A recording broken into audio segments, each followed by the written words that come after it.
Hello friends, this is Rajat Dar and welcome to this session on Aditya Birla Sun Life Mutual Fund IPO and whether you should go for it or not. एक दिन हो चुका है, retail investors ने one time subscribe किया हुआ है, QIBs ने अभी भी ज़्यादा कुछ इंटरेस्ट दिखाया नहीं है और RII भी अभी आधे तक पहुंचे हैं. सो इस सूरत में आपको करना चाहिए या नहीं करना चाहिए. आदित्य बिरला सन लाइफ नाम ही ऐसा है कि एवरीबडी इज़ क्वाइट एंटाइज कि नहीं I should jump in. FOMO, fear of moving out हमें ना हो, इसलिए हर कोई कूदना चाहता है. बट ये क्विक 4 से 5 मिनट का सेशन होगा जिसमें हम आपको बताएंगे whether you need to go for it और not.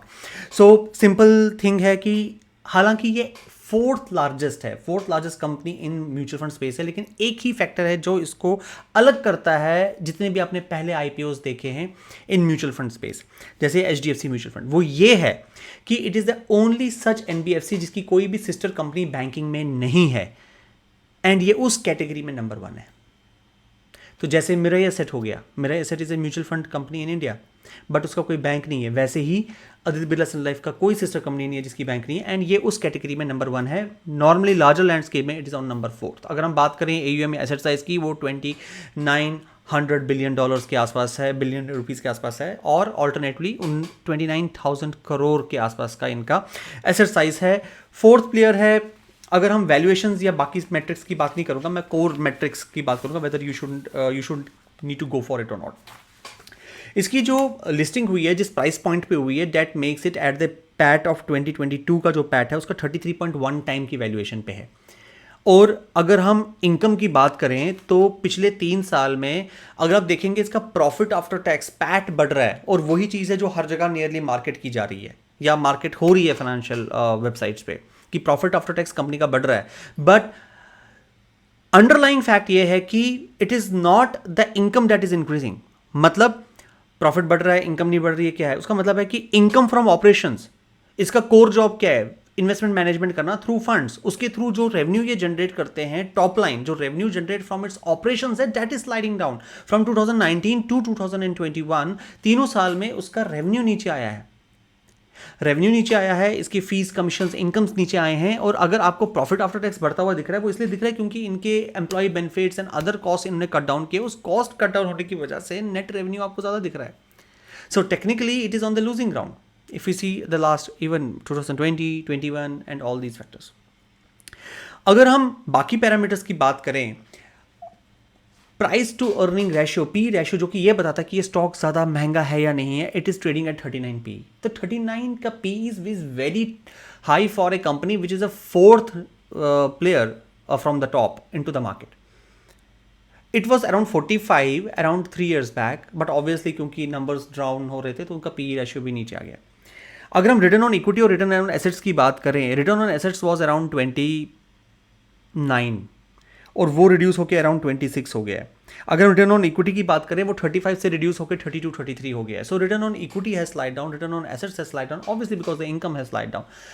Price to earning ratio नीचे आया, but still 39x is a too high for it. There are many much better stocks available. अगर आप कोल इंडिया की बात करें, कोल इंडिया का P इतना नीचे की कहने की बात नहीं है, और जबकि कोल सेक्टर वो ऊपर आ गया है, वो फिर से it has again got back it's rank among the one of the most valued companies, और काफ इंडेक्सेस में आ गया. अगर आप कोल इंडिया में जाएंगे वो ज़्यादा बढ़ रहा है. सो अगर आप ये देखेंगे कि भाई यहाँ आप 39 रुपीज़ पे कर रहे हैं as a part of P, अगर आप 39 रुपीज़ पे करेंगे तो आपको 1 रुपये की इनकम आएगी. That is what P means. So उससे अच्छा है आप कोल इंडिया में डालिए और निकालिए. तो there is no point. Listing gains हम एक्सपेक्ट नहीं कर सकते, वो इसलिए भी नहीं एक्सपेक्ट कर सकते हैं बिकॉज जो ग्रे मार्केट प्रीमियम है as on yesterday that is around 35 rupees. 35 रुपये का ग्रे मार्केट प्रीमियम है, तो लिस्टिंग गेन्स भी हम उतना इसमें एक्सपेक्ट नहीं कर सकते हैं. रिटर्न ऑन एसेट्स, जो लास्ट मेन फैक्टर इसका आ जाता है वो आ जाता है कंसंट्रेशन रिस्क. अगर हम टॉप 5 फंड्स कहें, the total funds it is having is around 158 to 168 जितनी स्कीम्स हैं इनकी. उस स्कीम्स के अंदर अगर हम टॉप 5 स्कीम्स देखें कंपोजिटली, उन टॉप 5 स्कीम्स के अंदर 40.3% of the total quarterly average assets under management है. मतलब आउट ऑफ 150-160 फंड्स या स्कीम्स, सिर्फ 5 फंड्स के अंदर 40% कॉर्पस है. अगर हम इसको फर्दर ड्रिल डाउन करते हैं between debt and equity, so debt के अंदर टॉप 5 फंड्स के अंदर अराउंड 70% ऑफ द एसेट्स है. Similarly in equity top 5 funds के अंदर अराउंड 50.73% ऑफ द एसेट्स हैं. अगर आप ऐसा स्टैटिस्टिक्स होगा, so how the it poses a very huge concentration risk. There is not proper diversification. जहाँ तक हम प्रोडक्ट लाइन की बात करें या इनकम की बात करें, इनकम नॉर्मली फीस या कमीशन से होती है, बट अगर सेबी की गाइडलाइंस देखें पिछले 3 साल में they have been hitting on the commission and commission are going down, other factors, TER ratio and all those are going down, so obviously they are fighting a losing battle. अब यहाँ से आपकी income बिल्कुल नीचे जा रही है और जिस पे आप फीस चार्ज कर सकते हैं, जैसे PMS हो गया, AIF रूट्स हो गया, बाकी हो गया, वो पूरे कॉर्पस, पूरे बिजनेस प्रोडक्ट लाइन का लूजिंग ग्राउंड है। मतलब 3 साल पहले that they were trading at around 6% of the product line market share जो इनका अपना था, वो रिड्यूस हो गया 2.5 2.3 आ गया, जो इनकी परफॉर्मेंस है इनकम की। सो देयरफॉर उनका कंपोजिशन 6.2। सो ऑल्टरनेटिव इन्वेस्टमेंट फंड्स, डिस्क्रिशनरी और नॉन डिस्क्रिशनरी PMS की बात करते हैं हम आगे, रियल एस्टेट म्यूचुअल फंड्स की बात करते हैं या रियल एस्टेट इन्वेस्टमेंट ट्रस्ट की बात करते हैं। So Aditya Birla is actually reducing that share, जबकि उल्टा होना चाहिए। In next 3 to 5 years, the landscape will be moving so fast and so fast vigorously, it will be changing that uh, the segments like AIFs, PMS and everything should be growing rather than going down. So they should be growing up than going down. So therefore, it is much of a losing proportion that they are going into.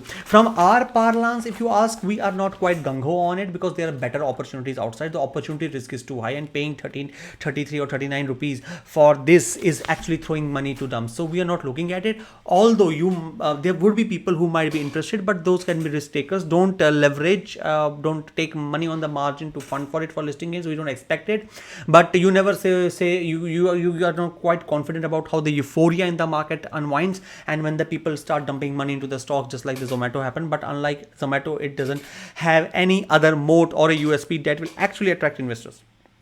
So Sensex has also been correcting over the last 2 days, so it provides a very good opportunities in other stocks that go forward to it. While you look at this, 29th को एक IPO आया जिसको हम कहते हैं Aditya Birla AMC, लेकिन अगर आप SME IPOs देखेंगे वहाँ 6 से 8 स्टॉक्स आ चुके हैं, लाइक CMD एंड अदर, आवास एंड ऑल.